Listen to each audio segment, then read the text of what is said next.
started providing immigration training to the corporate employees. So we started first in Bangalore. Again, in next month we have in July in Chennai, Mumbai, and Hyderabad. And month of October and November we're going to do all over India. So we basically want to create the workforce for immigration teams within India. What you have just shared with us tells us the kind of vision that you have and how much the world has changed and how much we need to learn to be able to be really a global citizen so that we can smoothly move from one point to another without getting caught in the web of immigration related rules of this land or that land. Now you are also providing immigration related training. What does that mean? Because it would vary from country to country, or there are some general specific rules that you may share with them. We're trying right now, we're training people on US immigration. Then slowly we're going to transfer that into training on other countries' immigration too. So our focus is to train the workforce in Indian corporations to understand what is that, to basically to understand the basics of immigration. That is a rule that is first. Then the second one is just to make sure they understand what is that they need to do from their part to keep their employees compliant, and also to make sure that they know, they understand what are the best practices for global immigration. So it is not just teaching them how to do visas, and they were trying to teach them, okay, knowing the basics of the immigration, then how do you keep yourself organized? How do you make sure that your employees are compliant? So we're trying to share the best practices. There are certain corporations in India, even companies like Microsoft, Motorola, or any of these big companies that we have as a client, they have good processes already put in.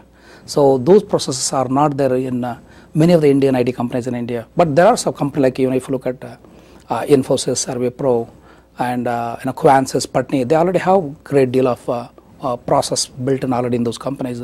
So we're basically, with that, again, we have helped some of these companies to basically put in those processes. So we're trying to spread that knowledge to other companies with their help. In fact, we basically call senior management from Putney and as well as in Quansys to some of these conferences to share to the Indian IT industries and immigration community. There's so much knowledge with you, Umesh, and so many questions come up, but I would just restrict myself to just a little, two or three more. One, you are essentially as CEO of INSZoom, and through INSZoom are providing a supportive service to immigration attorneys or people who are in the field of immigration.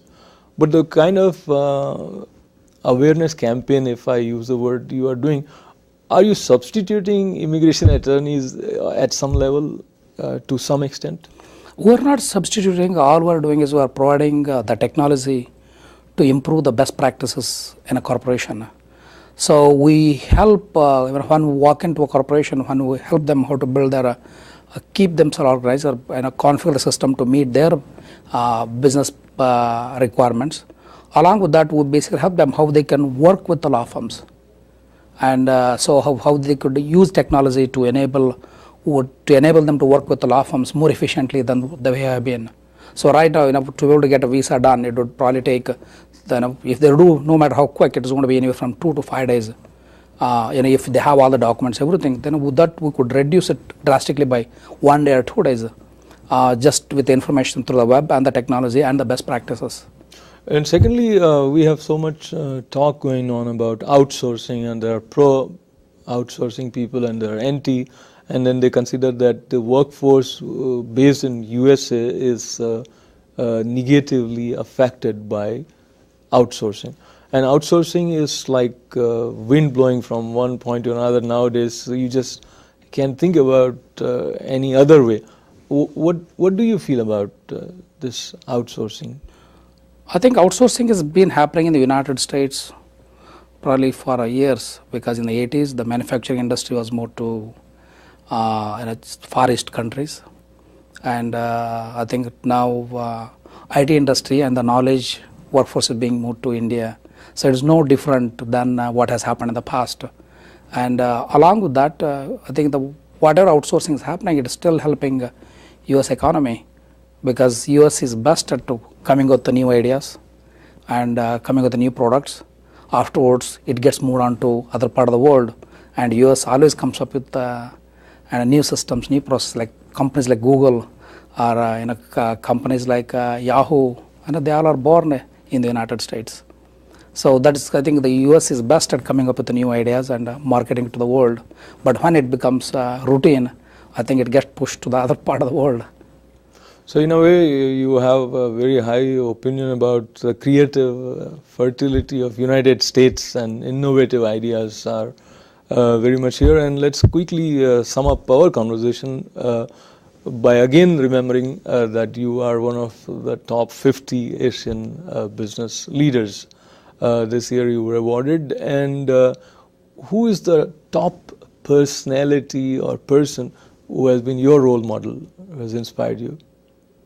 I think my role model has been Bill Gates, and I watched his success and read about him. I think he's a great role model for many of the techies. In the top book that you have loved reading as a source of inspiration? It is not the book that inspired me to do what I have done. I think it is mostly the movies that I talked about. One was PBS. They have a series on Revenge of the Nerds 1.0, 2.0, 3.0. They talk about all the Silicon Valley startups, how they started in the garage or in their home, and how they become a multi-million dollar enterprise or billion-dollar enterprise. I think that gave me a lot of confidence, and which made me feel that yes, this is something I could do. And along with that, there is a movie called Pirates of the Silicon Valley. It talks about Bill Gates and Steve Jobs' growth during some late 70s and early 80s. I think it's a great movie. I think I watched it myself many times. I show it to our own employees of this movie whenever we have a company event. And I think that's what has most inspired me than any other books. And before I let you go, allow me to ask you to share with my viewers, what is it that you consider as secret of success, something which anybody can apply in accordance with his or her own nature? I think the secret for success is to be able to build a company or basically do something in your life. It requires a lot of determination, hard work, and the attitude to never give up. And it is very easy for anyone to just, you do something, you say, hey, it's not working, I want to give up. I think you need to have that determination that, hey, I'm going to make it happen, I'm going to make it happen. Then along with that, you have to be quick to scan what is happening around the world. The moment you start with an idea, in a year or 2 years, the market changes, and your clients' needs change, the technology changes. So when you're looking at all of this thing, you got to be able to look at all of this, make a decision what is the best way to move forward that is going to make your company successful. I think that is the most key factors for a success for any company, for any individual.